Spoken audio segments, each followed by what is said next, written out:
Have you ever quietly wondered, is it still okay for me to feel this way? To long for touch, to crave closeness, to seek pleasure, not out of vanity, but simply to feel alive in your own body again. If you're in your 60s, 70s, or even 80s, and you've had questions about your changing body, your desire, or whether it's still normal to want intimacy, even if it's with yourself, then I want you to know you're not alone. And more importantly, you are not wrong. This video isn't here to judge. It's here to liberate. We'll explore what no one taught us growing up, that sexuality doesn't disappear with age, it evolves. And that includes the most personal, most misunderstood topic of all, masturbation in older age. So, before we begin this gentle and honest conversation, I'd be so grateful if you subscribe to this channel. It helps us keep creating the content you deserve, content that honors every season of life, without shame. Let's begin. There's a moment many older adults don't talk about, not because it's shameful, but because no one ever gave them the words. It's that quiet realization. My body doesn't respond the way it used to. Maybe it takes longer to feel aroused. Maybe the climax feels softer, further away, or maybe the desire itself shows up differently, less urgent, more reflective. For men, this often begins with the natural decline of testosterone, starting around age 30 and gradually continuing through life. By 70 or 80, it's normal to notice less spontaneous arousal, a softer erection, or longer recovery time after orgasm. This isn't failure. This is aging, beautiful, complex, and completely human. For women, the journey often pivots during and after menopause. As estrogen drops, so does natural lubrication. Vaginal tissues thin, clitoral sensitivity may decrease. What once felt effortless might now require care, intention, or even a little help from lubricants or toys. But again, this doesn't mean you've lost anything. It means your body is asking to be loved in a new way. And beyond hormones, there's circulation, there's muscle tone, there's skin elasticity. All of it shifts with time. The pelvic floor may weaken, blood flow may be reduced, sensations might change, and yes, even our own hands may grow tired faster or feel different due to arthritis or stiffness. But here's the truth no one tells you in your doctor's office. Pleasure isn't lost. It's just quieter, more tender, more intentional. The more you understand your body's changes, the more power you have to care for it. You learn new rhythms, you explore new techniques, and sometimes, in that slowness, you discover something youth could never give you, a deeper connection with yourself. So if your body is changing, let it, welcome it, listen to it. It still wants to feel loved. It still wants to feel touch. And it still wants you to come home to with patience, with curiosity, and with grace. If you're still with me so far and this resonates, don't forget to hit that subscribe button and share this with someone you think needs to hear it.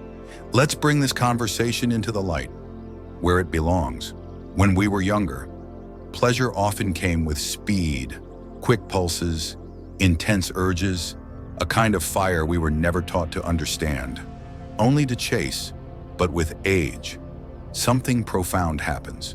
The urgency fades, the tempo slows, and in its place, something softer arrives, something deeper, not less, it's just different. Many older adults, men and women alike, describe discovering new kinds of joy through self-pleasure. Masturbation, once driven by tension or curiosity, becomes a ritual, a quiet return to the self, a moment not of performance, but of presence. And here's something beautiful. This change allows for discovery. You might find that your body responds best in the morning, when your energy is steady, or that soft lighting, calming music, and warm blankets help awaken your senses in ways you never expected. You might notice that what once aroused you visually now comes through scent, memory, or sound, or that a gentle touch to your chest, your arms, your thighs, awakens pleasure even more than the places society told you to focus on. And if you experience discomfort, like vaginal dryness or skin sensitivity, know that help exists. High-quality lubricants aren't indulgences. They're tools of self-care. There are water-based ones, silicone-based ones, and even oil-based ones made for mature skin. They ease friction, restore comfort, and turn hesitation into confidence. And toys, don't let anyone tell you they're only for the young. There are entire lines of vibrators, massagers, and ergonomic tools designed with aging bodies in mind. Easy to grip, simple to control, shaped to reach with ease. Even if mobility is limited, you don't need to be flexible. You don't need to be strong.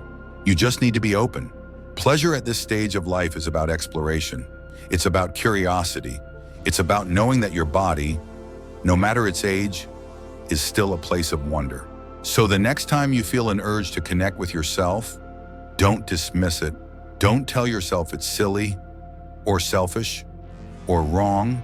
Honor it, follow it, see where it takes you. Because sometimes the most sacred journey is the one back to your own skin. Somewhere along the way, many of us were taught that desire has an expiration date, that past a certain age, wanting intimacy, especially with ourselves, was something to feel embarrassed about. Maybe it was your church. Maybe it was a parent who scolded you. Maybe it was a culture that only showed youth when talking about sexuality. And so we carried that shame silently. For decades, we learned to hide our urges, to pretend we didn't feel them, to tuck them away like something dirty or immature. Even when they surfaced in our 70s or 80s, we asked ourselves, why am I still like this? Shouldn't this part of me be gone by now? But let me say this as gently and clearly as I can. There is no shame in wanting to feel, no shame in wanting closeness, no shame in seeking pleasure, not for anyone else, but for yourself. In fact, masturbation is one of the few acts in this world that is truly about you. It's not about performing, not about pleasing. It's about honoring your body, listening to it, and responding to it with love instead of silence. And when done mindfully, it becomes more than a physical release. It becomes healing. Science has shown that sexual expression in older adults improves sleep, reduces anxiety, and boosts mood by releasing endorphins and oxytocin, the same hormones that comfort us after loss, stress, or sadness. So why do we keep calling it inappropriate? Because society doesn't know how to talk about aging with honesty. It doesn't know how to say, yes, this 78-year-old woman still deserves to feel good. Or, yes, this 84-year-old man still wants to be touched. And that's beautiful. But here, in this space, we do say that. We do believe that. And I want to invite you to say it too, to yourself, in the mirror, in the quiet moments before you fall asleep. Say, my body is not shameful. My desire is not wrong. My pleasure is not something to apologize for. Because the more we release shame, the more space we create for joy, for connection, for healing, and perhaps most importantly, for a softer, more forgiving relationship with ourselves. If this part of the video resonated with you, take a moment now to hit the subscribe button. Join us on this journey of unlearning shame and remembering who we were before the world told us otherwise. There's a quiet ache that many older adults know too well, the ache of loneliness. After retirement, after children have moved away, after the loss of a partner, the days grow longer, the silence gets heavier, the world, once filled with purpose and movement, begins to narrow into quiet routines. And in that quiet, something surprising may emerge. The desire to feel close, to be touched, even if only by yourself. Masturbation, in this context, becomes more than a physical act. It becomes a bridge back to your body, back to your breath, back to the part of you that still longs to be alive in your skin. It becomes a way to say, I'm still here, I still matter, I still feel. For many, this self-connection offers a kind of grounding. When the world feels distant, when friends are gone, when no one has said your name all day, self-pleasure can bring you back into the moment, into the comfort of your own presence. This doesn't mean you're replacing people with touch. It means you're caring for yourself with the tenderness you deserve, especially when others aren't nearby to offer it. And yes, it can feel bittersweet. Yes, there may be tears. Yes, grief and memory may rise alongside arousal. That's okay. Let it rise. Let it come, because every part, you, your joy, your longing, your sadness, your hope is worthy of being held. But there's also a gentle reminder here. While self-pleasure can soothe, it cannot substitute the healing power of human connection. So if loneliness becomes heavy, don't carry it alone. Reach out, reconnect with old friends, join a community center, volunteer. Even one conversation a week can help restore the emotional balance that sexual pleasure alone can't fully satisfy. And if you feel unsure where to start, speak to someone, a doctor, a counselor, even a support group online. You are not meant to disappear with age. You are meant to expand in new ways into the fullness of who you are. Because the truth is, masturbation may help you stay connected to your body, but relationships, kind, gentle ones, help you stay connected to your spirit. Let's be honest, talking about sex was never easy, not when we were young, and certainly not now. And yet, silence can become a heavier burden than any awkward conversation ever could. Because what happens when you don't speak up? Misunderstandings grow, distance builds. You start to assume that your partner no longer wants you, or that you're the only one still thinking about touch, or worse, that something is wrong with you for still having a desire. But here's the truth. Your needs haven't vanished. They've matured, deepened, shifted, and the only way to honor them fully is to speak them out loud.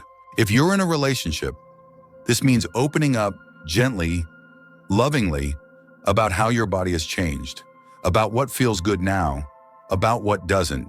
You might say, "I've noticed I enjoy slow mornings more than rushed nights," or, "Lately, holding each other has felt more intimate than sex, but I miss our closeness. Can we find a new way to be together?" Sometimes, you'll find your partner has been feeling the same, afraid to bring it up, waiting for permission to say, "Me too." And if you're single, the conversation still matters, just with someone different, a trusted doctor, a therapist who understands older adults, even a close friend who's walked a similar path. There's power in saying, "I'm trying to reconnect with my body, but I'm unsure where to begin." Or, "I feel embarrassed that I still want intimacy, but I don't want to feel the shame anymore." Because when we speak, we heal, we break down walls of isolation, we give others permission to speak, too. And sometimes, simply saying the words, "I still want to touch," is the first act of reclaiming yourself after decades of silence. So whether it's with a partner, a doctor, or in a journal you keep just for you, talk about it, write it down, whisper it to yourself if you must, but let it live outside your head, because once it's spoken, it becomes real, it becomes valid, and so do you. There's a quiet freedom that often comes with aging. You've done the proving, you've carried the burdens, you've fulfilled roles, daughter, son, parent, partner, worker, caregiver, and now, finally, you arrive at a space that is yours, where expectations soften, where silence becomes sacred, and where curiosity can bloom again. This is the perfect moment to ask yourself, what do I actually enjoy now? Not what you were taught to enjoy, not what you pretended to like to please others, but what your body, in this exact chapter, craves, welcomes, and responds to. Exploring pleasure in older age isn't about reinventing your sexuality. It's about rediscovering it, without shame, without pressure, and without the need to perform. Maybe that means experimenting with touch that isn't goal-oriented, just sensual. A feather grazing the skin, a warm cloth is pressed gently to your back, hands placed lovingly on your own heart. Maybe it means trying a new texture, a satin sheet, a cooling balm, a silk robe that whispers against your skin as you move. Maybe it means introducing a toy into your ritual, not for novelty, but for care. There are now vibrators and massagers made specifically for aging bodies, with easy-to-grip designs and soft pulses that respond to every gentle shift in need. Or perhaps the exploration is internal, asking, what kind of arousal feels emotionally safe for me now? Or, what music makes me feel sensual? Or even, what memory brings warmth to my chest and tingles my skin? This is your invitation to play again, not like a child, but like someone who has finally learned to listen, someone who no longer needs permission, someone who understands that pleasure isn't a performance, it's presence. You don't need to be flexible. You don't need to be fit. You don't need to look like you did at 30. You just need to be willing to touch gently, to breathe deeply, to stay. Because in staying with your body, in honoring it exactly as it is, you may discover a pleasure far more profound than youth ever offered you. The pleasure of being fully, unapologetically alive. There's a quiet bravery in asking for help, especially when the topic is as intimate, as vulnerable, as sacred as sexuality. Many older adults hesitate to bring up sexual concerns with their doctors. They think, it's not important anymore. Or worse, they'll judge me. But the truth is, a good healthcare provider sees you as a whole person, body, mind, spirit, and your sexual well-being is part of that whole. So if you're experiencing discomfort during masturbation, if you've noticed changes in arousal or orgasm, if you feel confused, anxious, or disconnected from your body's signals, you have every right to speak up. Your doctor can help determine if a medication you're taking is affecting your libido. They can suggest hormone replacement options, recommend pelvic floor exercises, or even refer you to a sexual health therapist trained to work with aging adults. And yes, those professionals exist more than ever. Therapists, counselors, and sexual wellness experts are offering compassionate, informed guidance for people in their 60s, 70s, 80s, and beyond. Sometimes just saying the words out loud, "I'm not sure what feels normal anymore," can open the door to insight, validation, and relief. You are not the only one asking these questions. You are not strange. You are not broken. You are simply human, continuing to evolve. And sometimes, healing begins not with a treatment, but with being seen, heard, and understood. So if something feels off, or if you're just curious about how to better care for your body in this season, make that appointment, ask the question, let your voice be part of your self-care. You deserve support. You deserve answers. You deserve a doctor who honors your entire self, including your desire for intimacy, connection, and pleasure.